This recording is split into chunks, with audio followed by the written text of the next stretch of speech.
So I turn it on the dryer into a delicate setting so the air will blow out while we are cleaning the air vent. Okay, let's go outside. DIY, cleaning the duct. Not too bad.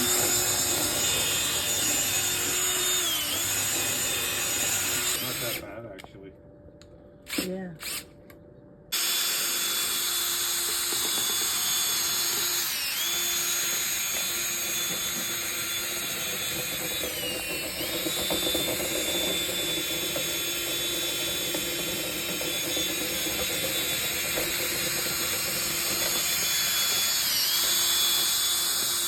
It's not bad. No. Good job. Thank you.